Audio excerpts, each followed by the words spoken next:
The World Unfiltered.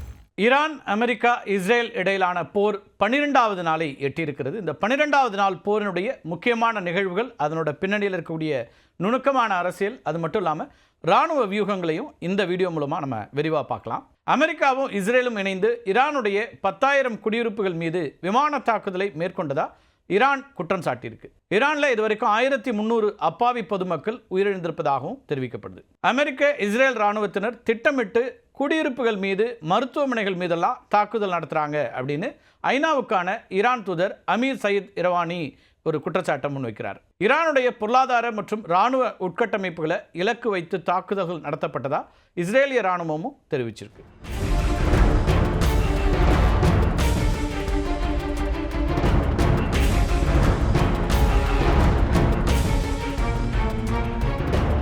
இஸ்ரேலிய விமான தாக்குதலுக்கு பதிலடியா ஈரான் ராணுவமும் ஒரு பதிலடி கொடுத்திருக்கு. சூப்பர் ஹெவி கொரம்ஷர் ஏவுகணைகளை வீசி பதில் தாக்குதலை நடத்தியிருக்கிறாங்க. டெல் அவீவ், ஹைஃபா, மேற்கு ஜெருசலம் நகரங்கள் மீது நடத்தப்பட்ட தாக்குதலில் சுமார் 3 மணி நேரம் அந்த தாக்குதல் நீடித்திருக்குது. இந்த தாக்குதலை ஈரான் நடத்தியிருக்கிறோம் அப்படின்னு சொல்லியிருக்கு. வரும் நாட்களில் ஈரான் மீதான தாக்குதல் அதிகரிக்கும் அப்படின்னு அமெரிக்க பாதுகாப்புத்துறை அமைச்சர் பீட் ஹெக்ஸேத்தும் ஒரு எச்சரிக்கையை கொடுக்குறாரு. குடியிருப்புகள் மீது நடத்தப்பட்ட தாக்குதலுக்கு தக்க பதிலடி கொடுக்கப்படும் அப்படிங்கிறது ஈரானுடைய பதில் எச்சரிக்கையாக இருக்கிறது. அமெரிக்க இராணுவ தளங்கள் மீது ஈரான் தொடர்ந்து தாக்குதல் நடத்தி வருது அப்படிங்கிறதையும் நம்ம பார்க்குறோம். இன்றைய செய்திகளில் அது பிரதானமாக இருக்குது. அதனுடைய ஒரு பகுதியாக சவுதி அரேபியாவுடைய கிழக்கு பகுதியை குறிவச்சு ஈரான் தாக்குதல் நடத்தியிருக்கு. ஈரானுடைய ஏவுகணைகளை வெற்றிகரமாக இடைமறித்து அழித்து விட்டதா சவுதி அரேபியாவும் ஒரு கருத்தை குறிப்பிட்டிருக்கிறாங்க. கத்தாரில் ஏவுகணை தாக்குதல் எச்சரிக்கை விடுக்கப்பட்டு பொதுமக்கள் வீடுகளுக்குள்ளே இருக்கிறதுக்கு ஒரு அறிவுறுத்தலும் கொடுக்கப்பட்டிருக்கு. கத்தார் மீதான தாக்குதல் அதிகரிச்சிருக்கிற நிலையில் ஈரானும் அமெரிக்காவும் உடனடியாக பேச்சுவார்த்தையை தொடங்க வேண்டும் அப்படின்னு அந்த நாடு வலியுறுத்தியிருக்கு. ஈரான் ஏவிய 26 ஏவுகணைகளை வான் பாதுகாப்பு அமைப்புகளை கொண்டு தகர்த்திருக்கிறோம்னு ஐக்கிய அரபு அமீரகம் குறிப்பிட்டிருக்குது. ஐக்கிய அரபு அமீரகத்தினுடைய மிக முக்கியமான எரிசக்தி மையம் ருவைஸ், இந்த மையத்தின் மீதும் ஈரான் தாக்குதல் நடத்தியிருக்கு. அபுதாபிக்கு மேற்கே இருக்கக்கூடியதான் இந்த ருவைஸுங்கிற தொழில்துறை நகரம். இதன் மீது நடத்தப்பட்ட ட்ரோன் தாக்குதல் காரணமாக ருவைஸ் எரிசக்தி மையத்தினுடைய அந்த மையம் ஒரு பெரிய தீ விபத்துக்கு உள்ளாக்கப்பட்டது.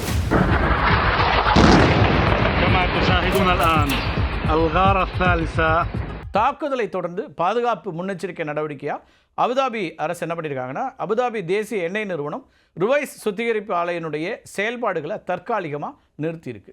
ருவைஸ் சுத்திகரிப்பு ஆலை அப்படிங்கிறது உலகின் 4வது மிகப்பெரிய சுத்திகரிப்பு ஆலை. அது மட்டும் இல்லாமல் மத்திய கிழக்கினுடைய மிகப்பெரிய சிங்கிள் சைட் ரிஃபைனரின்னு சொல்லலாம். நாளொன்றுக்கு சுமார் 9,22,000 பேரல் கச்சா எண்ணெயை சுத்திகரிக்கக்கூடிய திறன் கொண்டது இந்த ஆலை. இந்த ஆலையினுடைய செயல்பாடு நிறுத்தப்பட்டதுனால பெட்ரோல், டீசல், அது மட்டும் இல்லாமல் ஜெட் எரிபொருள் விநியோகத்தில் பெரும் தட்டுப்பாடு ஏற்படக்கூடிய ஒரு சூழலும் உருவாகியிருக்கு. இந்த ருவைஸ் வளாகத்தில் எண்ணெயை தவிர மிகப்பெரிய உர தொழிற்சாலைகள், அது மட்டும் இல்லாமல் ரசாயன ஆலைகளும் இருக்கின்றன. இவை அனைத்துமே பாதுகாப்பு காரணங்களுக்காக சோதிக்கப்பட்டு வருகின்றன. இது ஒரு பக்கம் இருக்க லெபனான் தலைநகர் பெய்ரூட், அது மட்டும் இல்லாமல் அதனுடைய தெற்கு பகுதிகளில் இஸ்ரேல் இராணுவம் தாக்குதல்களை தீவிரப்படுத்தியிருக்குது. பெய்ரூட்டோடைய மைய பகுதியாக இருக்கக்கூடிய ஆய்ச்சா பக்கர் அப்படிங்கிற பகுதியில் ஒரு குடியிருப்பு கட்டடம் மீது இஸ்ரேல் நடத்திய தாக்குதலில் தீப்பற்றி எரியுது. அந்த கட்டடம் லெபனானில் நடத்தப்பட்ட தாக்குதலில் இன்றைக்கு மட்டும் 17 பேர் உயிரிழந்திருக்கிறதா அறிவிக்கப்பட்டிருக்கு. இஸ்ரேல் தாக்குதலால் லெபனானில் உயிரிழந்தவர்களுடைய எண்ணிக்கை 600 நெருங்கிட்டு இருக்கு அப்படின்றதையும் பார்க்குறோம். பெய்ரூட்டினுடைய தெற்கு புறநகர் பகுதியாக இருக்கக்கூடிய தாகியேங்கிற ஒரு இடமும், அதே போல் ஆயிஷா பக்கர் பகுதிகளெல்லாம் இஸ்ரேல் நடத்திய வான்வழி தாக்குதல்களில் ஹிஸ்புல்லா அமைப்புக்கு ஆலோசகர்களாக இருந்த ஈரானிய அதிகாரிகள் கொல்லப்பட்டதாக சொல்லப்படுது. அவர்கள் யார் என இன்னும் அதிகாரப்பூர்வமாக உறுதிப்படுத்தப்படலை. ஆனால் அங்கே உயிரிழப்புகள் நடந்திருக்கின்றன அப்படிங்கிறத 2 தரப்பிலிருந்தும் உறுதிப்படுத்துகிறாங்க. ஹிஸ்புல்லாவுடைய தெற்கு பிராந்திய நடவடிக்கைகளை ஒருங்கிணைக்கக்கூடிய முக்கிய தளபதி ஒருத்தரும் கொல்லப்பட்டிருக்கிறார் அப்படின்னு இன்றைக்கு வரக்கூடிய செய்திகளை பார்க்குறோம். ஹிஸ்புல்லாவுடைய ஏவுகணை, அது மட்டும் இல்லாமல் ட்ரோன் பிரிவை நிர்வகிக்கக்கூடிய 2 உயர்மட்ட பொறுப்பாளர்களும் கொல்லப்பட்டதாக அங்கிருந்து வரக்கூடிய செய்திகள் சொல்லுகின்றன. ஹிஸ்புல்லாவுடைய தெற்கு முனையில் தளபதியாக இருந்த அலி கராகி அப்படிங்கிறவர், அவர் இஸ்ரேலுடைய தொடர் தாக்குதலில் கொல்லப்பட்டதாக இன்றைய செய்திங்கிறதுல முக்கியத்துவம் பெறுது. ஹிஸ்புல்லாவுடைய எலைட் ரத்வான் படை, அதாவது ரத்வான் ஃபோர்ஸ் அப்படிங்கிற இந்த படையினுடைய தலைவராக இருந்த இப்ராஹிம் அகில், அவரும் தாக்குதலில் பலியாகி இருக்கிறார் அப்படின்னு தெரிவிக்கப்படுது.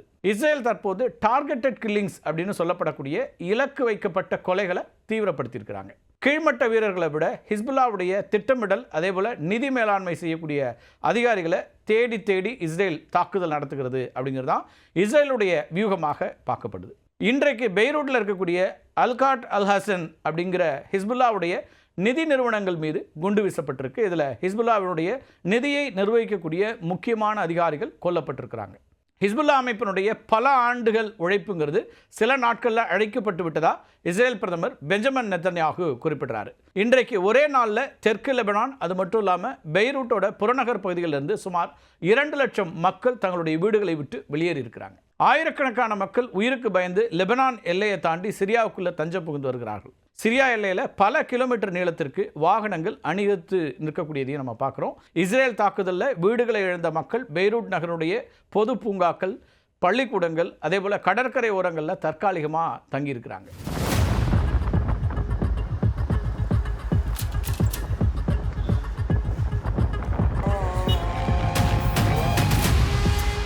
தாக்குதல்களில் காயமடைந்த நூற்றுக்கணக்கானோர் மருத்துவமனைகளில் அனுமதிக்கப்பட்டிருக்கிறாங்க. பல மருத்துவமனைகளில் படுக்கை வசதிகளோ அல்லது மருந்துகளுக்கு கடும் தட்டுப்பாடு அப்படிங்கிற ஒரு சூழல் தான் அங்கே நிலவுது.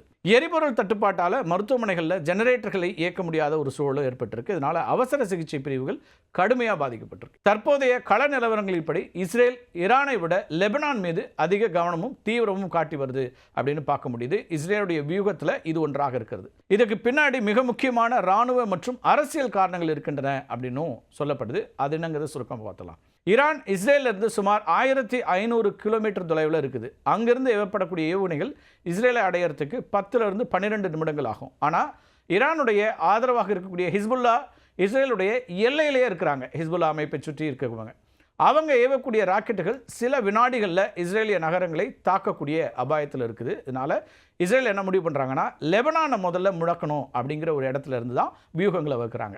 இஸ்ரேல் தன்னுடைய பழைய போர்த்தந்திரமாக இருக்கக்கூடிய தாகியா கோட்பாடு, அதாவது தாகியா டாக்ட்ரின் அப்படிங்கிற இந்த கோட்பாட்டை லெபனானில் தீவிரமாக செயல்படுத்திட்டு இருக்கிறாங்க. இந்த தாகியா கோட்பாடு அப்படிங்கிறது இஸ்ரேல் பின்பற்றக்கூடிய ஒரு மிக கடுமையான மற்றும் சர்ச்சைக்குரிய இராணுவ வியூகம் அப்படின்னு சொல்லலாம். 2006ஆம் ஆண்டு இஸ்ரேல் லெபனான் போரின் போது உருவாக்கப்பட்டது தான் இந்த கோட்பாடு. பெய்ரூட் நகரத்தின் தெற்கு பகுதியில் இருக்கக்கூடிய தாகியா அப்படிங்கிற இடம் ஹிஸ்புல்லா அமைப்பினுடைய கோட்டையாக கருதப்படுது.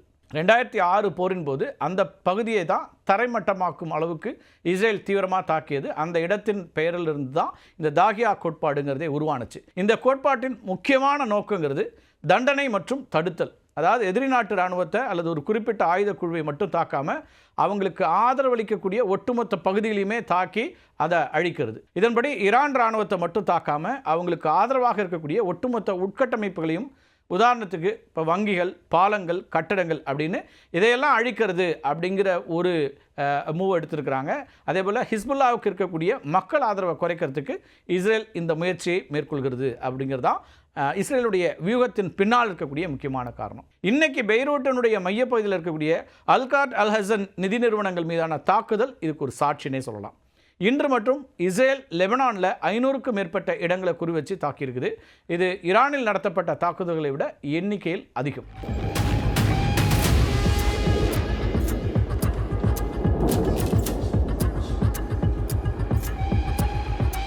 இஸ்ரேல் ஈரானுக்குள்ள தரைப்படையை அனுப்ப முடியாது. ஆனால் லெபனானோட தெற்கு பகுதிக்குள்ள இஸ்ரேலிய தரைப்படைகள் ஏற்கனவே நுழைந்து விட்டன அப்படிங்கிறதையும் நாம் இந்த ஸ்ட்ராட்டஜியில் ஒரு முக்கியமாக பார்க்க வேண்டியிருக்கு.